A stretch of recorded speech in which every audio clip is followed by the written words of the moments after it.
The bad. The grass is different. It's not always greener. There are weeds and bald patches. Hi, my name is Sue Schwomans, and wherever you are in the world, welcome to my channel. Thanks for being here. In today's video, I'm going to share with you my experiences of life abroad. This time, the experiences I've labelled as bad. So, let's get started. My time abroad began in 1989. That was my first time of emigrating abroad, and that was to the United States of America.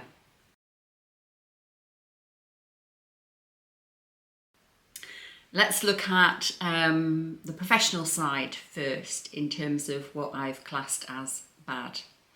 Well, I didn't do my homework and I didn't really know where I was going. I signed a contract, off I went on an aeroplane. So I class that as pretty high risk. And although things did work out, I would strongly recommend that you do your homework before you jet off somewhere that you think is greener. And overall the USA was greener. But let me share with you one bad experience, two actually. And this began just 4 weeks after me arriving. Oh yeah, and one other thing I forgot to mention is I didn't have a place to live. So fortunately I was working in a hotel. So I was put up in the hotel for a couple of weeks until I did find somewhere to live. So that's something to bear in mind as well. But let me start with profession. Just 4 weeks in, I was not a happy girl at all. I had been cleaning rooms for 4 weeks and I thought this was not what I signed up for.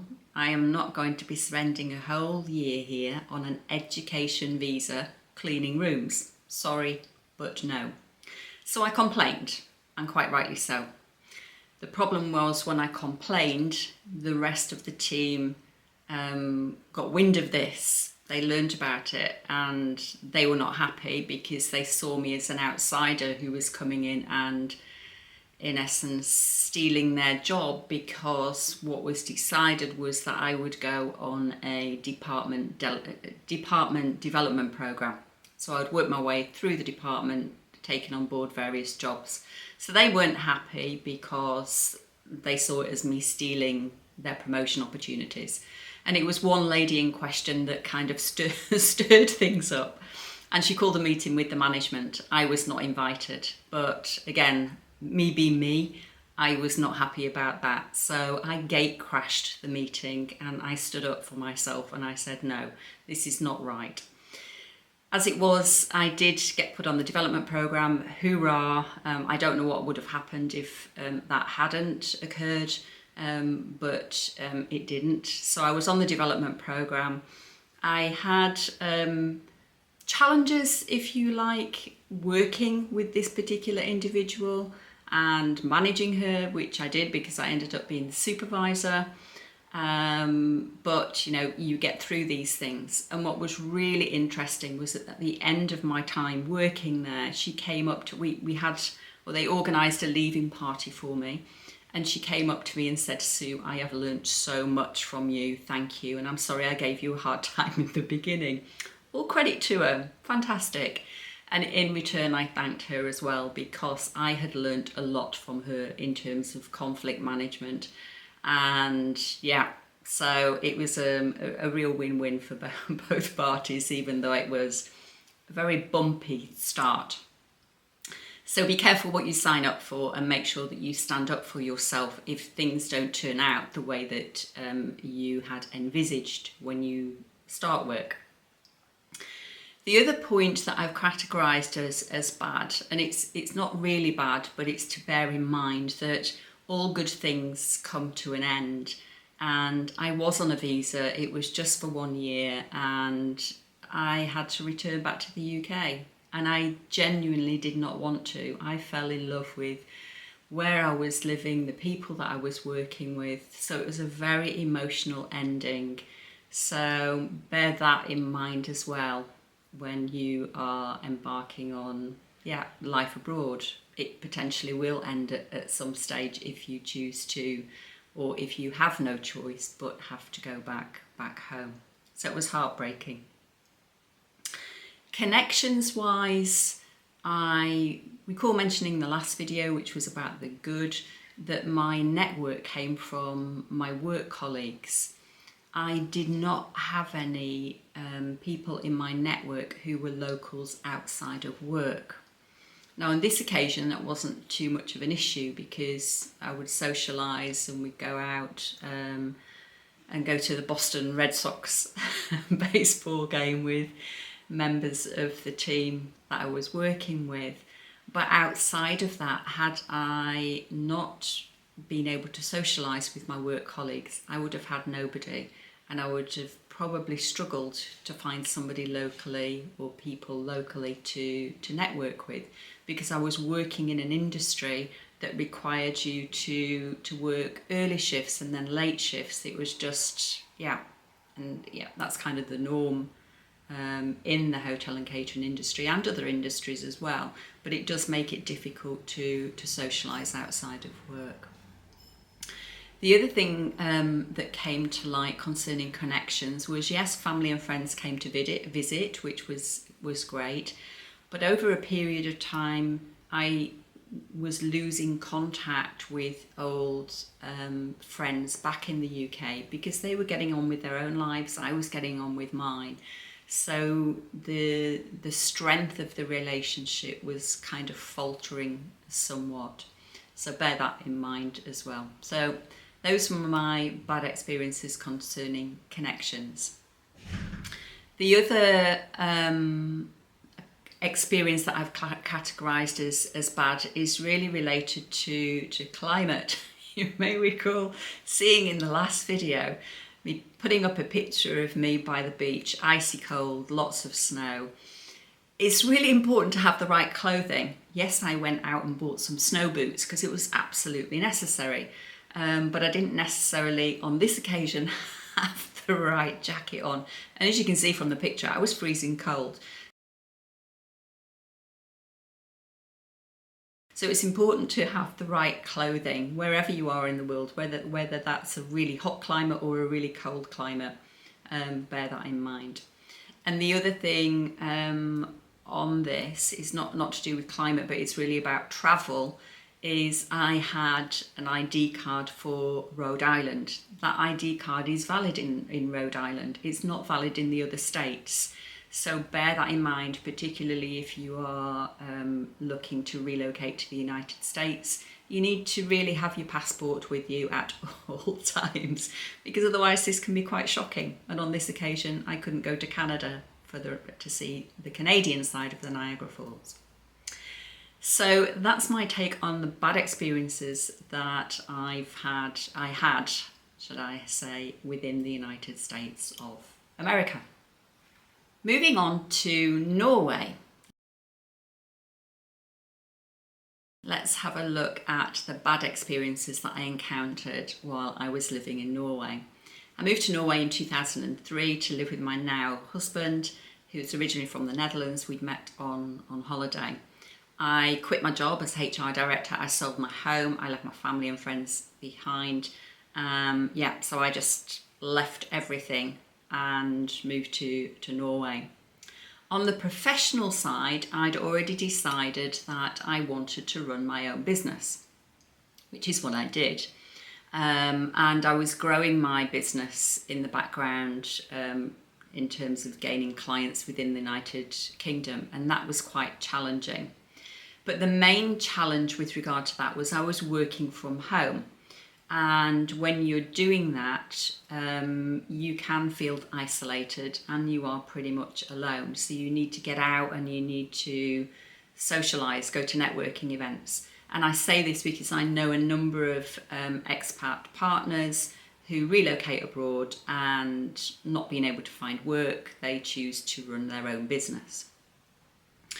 I did, however, apply for jobs repeatedly, and certainly in the beginning when the business was trying to get established. So I did apply for jobs, but I was an unknown quantity.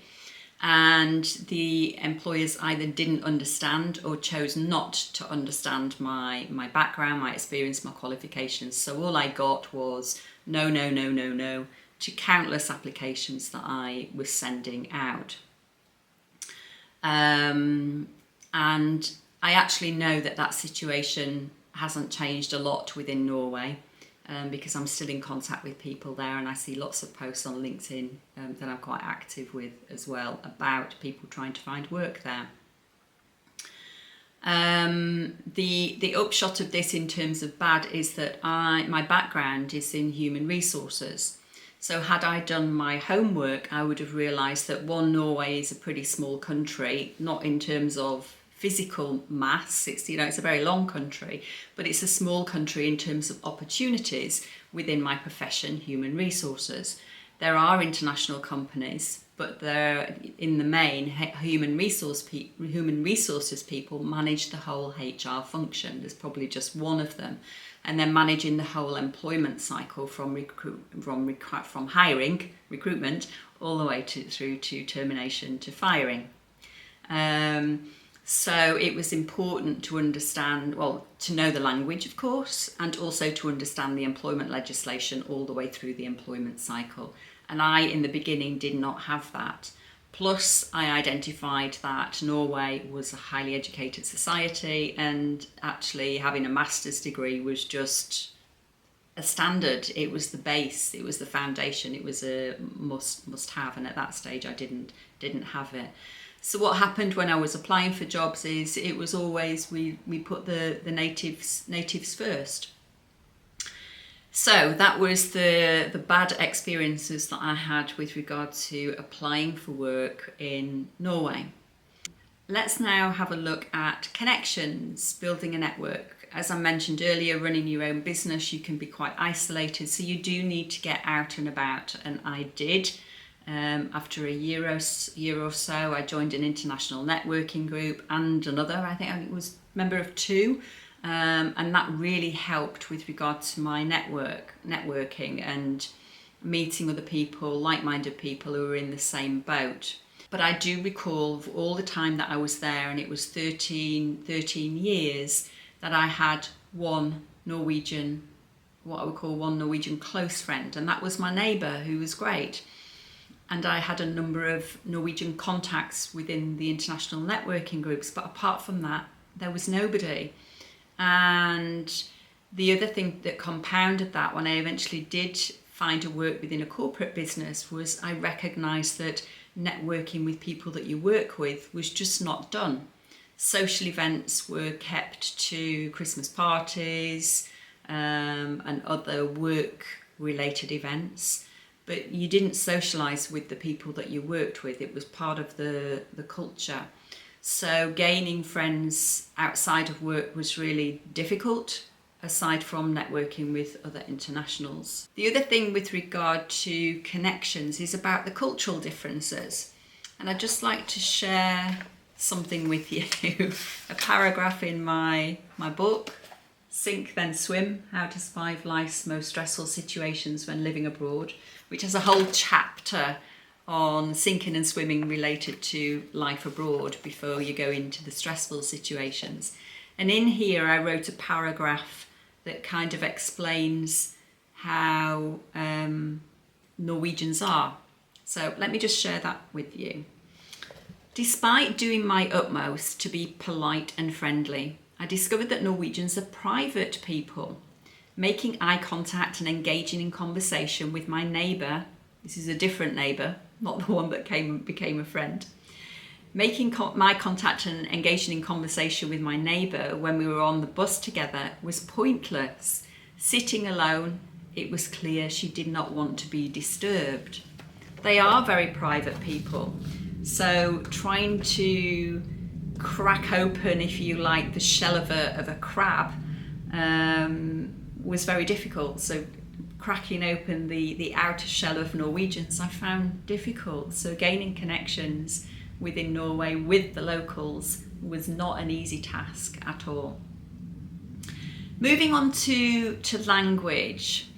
I hadn't studied a language before I moved to Norway since I was at school, and that was French. So what I realised on reflection was that I was learning how to learn a language before I could learn the language. What's the structure of sentences? How do you say particular words? How do you group words together? All that kind of thing that comes with the grammatics of learning a language. Plus, on reflection, what I realised is that when you are suffering from culture shock, the foundation of your life is like sand, or it's really muddy. You get stuck, or you're just dissolving into, you're just sinking into the sand, because you're trying to learn a language on a foundation of your life that is just really difficult because of all the cultural clashes that you're experiencing. So that was tough, learning the language, because I was suffering from culture shock, and also because I was trying to learn how to learn a language before I was learning the language. The other thing that I came across, and this is to do with language, also the culture side, is that some common words that you use in your own language, for example, please, is something that is used really regularly within the English language. But yet in Norway, I rarely heard vær så snill, which is the equivalent of please. I think I heard it once or twice in my whole time there. So, and that might sound really silly, but it's really important, because you're trying to integrate and you want to use the words to express yourself in the way that you would in your home country, but you can't, because you realise actually that word's barely used. So that's my take on the bad experiences that I encountered, or the difficult experiences that I encountered with regard to language. And then comes climate. I'd already experienced snow in the United States, but boy, did I experience snow in Norway. And the winter months could be very long. They could last all the way through to the end of April, and sometimes tip into May. So the snow and the ice, you've got the snow and then it turns to ice, and it's just treacherous to walk on, was an experience and a half. So there's my experiences overall of living in Norway, the ones that I've categorised as bad, challenging, to say the least. Now, moving on to the Netherlands. I moved to the Netherlands in 2016. This is the home country of my husband, and it was a country that I fell in love with as a teenager, having visited here many times with my parents on holiday.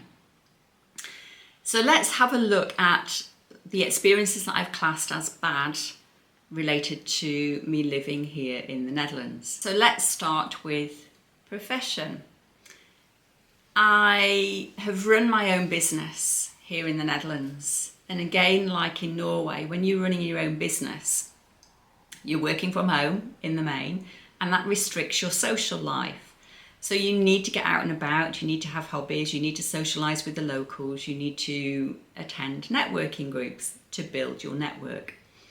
When you live in the countryside, however, that can be more challenging because networking events are fewer and far between. The opportunities are not necessarily there.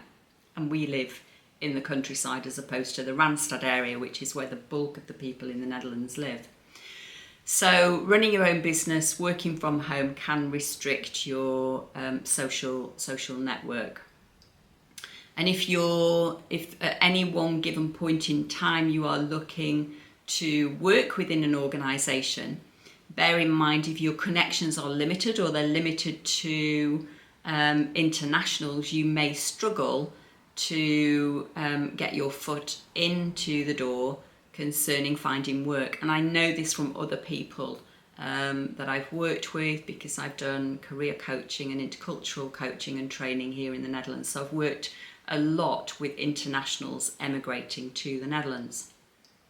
So on the professional side, Just watch out for if you're working from home. You need to get out there and you need to attend networking groups and do your hobbies and try to socialise with the locals. Which brings me on nicely to connections, the experiences that I've encountered that have been challenging and bad with regard to connections here in the Netherlands. Locals already have their established network, and you will find that wherever you live in the world. Here they have their networks from school, long-term friendships, and it becomes a kind of a laughing matter with the Dutch. And this is not being disrespectful, but it can take months to get an appointment with a Dutch person because their diaries are just so busy. Invitations to parties, birthday parties, social events will often come from other internationals, and that is because socialising with your work colleagues, a bit like my experience in Norway, it just doesn't happen. You just have to look at birthday parties. If you've got relatives in the Netherlands like we have, if you go to birthday parties, you will not see a work colleague in that birthday party setting at all. It's family, it's friends, it's not work colleagues. So invitations to parties and social events are really restricted to family and friends as opposed to work colleagues. The two are very different, just like I experienced in Norway. This is work, your professional life, and this is your personal life, and never really the two do meet. There was an exception, and this is where we used to live when we first moved here. We lived in a cul-de-sac street just of 16 houses, and every summer we had a barbecue in the street, which was really lovely, and therefore you socialised with the Dutch people that were living in the street. The other thing to bear in mind with connections is that internationals in the Netherlands live predominantly in the big cities because that's where the international companies are in the main, and therefore that's where you will find the majority of your connections. So you may work for an international company and there are lots of internationals working there, so then you can network, you can gain a collection of friends, a network of friends that you can socialise with outside of work. And I did, through my business, I did work for a very large international company here and was able to, and continue to network with people that I met through that organisation, which is great. So let's move on to language. Just like in Norway, if you're experiencing any level of culture shock, you've had an uncomfortable experience, then you will divert to your mother tongue because it gives you inner comfort. So that can hinder the learning of the language. The other thing that you will highly likely find, and this is something that was brought home to me when I was interviewing for my book, was that your emotional language will always be your native tongue. You can't possibly express yourself emotionally with real feeling in a foreign language. So that can be frustrating. It can be frustrating for the locals more than it can you, because they will say, well, why can't you express that in Dutch, for example? Well, I can, but I haven't got that passion behind it. But the final thing that I would like to express with regard to living in the Netherlands in terms of a bad experience is related to the weather. This is really quite funny. We'd moved from Norway, and yes, we've got the snow effect there, which I actually now miss. I miss because we don't get much snow here in the Netherlands. But it was the impact of the wind here. It's a flat country, and it just blows a gale from over the North Sea because we're on the west coast. So it was really windy here and can be quite violent at times. There will always be a wind here, as I was talking to somebody the other day who said if there's no wind here in the Netherlands, we get a bit worried. Yeah, exactly. So that's my bad experiences in terms of the Netherlands, the difficult, the challenging experiences that I've encountered. Before I close, let me share with you a parting message, which is a common theme across the board here, from the USA to Norway to the Netherlands. A support network is crucial. You need friends when you're living in a foreign country. If you don't have a network of friends, you will feel alone and you will become quite isolated. And I have found gaining friends with the locals in all of those 3 countries pretty difficult. They have their established friends, and what is quite frustrating is that the locals will say, well, you need to integrate. Well, we do our utmost, but if they're not prepared to give somewhat, then how can we get in and crack into this shell of the local network? So I totally get that they've got their own lives, but it does make it very difficult. So you do have to get out there, push yourself out there, chat with the locals, and most definitely get yourself into international networking groups to make you feel less alone and less isolated. So that's my parting message on my bad experiences, the common theme that comes from all of those, from the 3 countries that I've lived in. So that's the end of this video. That's my take on my bad experiences of the 3 countries that I've lived in, the USA and Norway and now the Netherlands. I hope you've enjoyed the video. If you have, please like, comment and share. It really helps to get the message out there for people to understand what it's really like living abroad, particularly if they're just about to embark on that journey. And if they're already living abroad, then a bit of comfort to understand that they're not alone. And the final thing is, don't forget to subscribe if you haven't already. If you have, then thank you. And therefore you won't miss out on the final video in this series, which is what I've classed as the ugly experiences that I've had of living abroad. So that's it for today. See you in the next one. Until then, take care. Have a great day. Bye for now.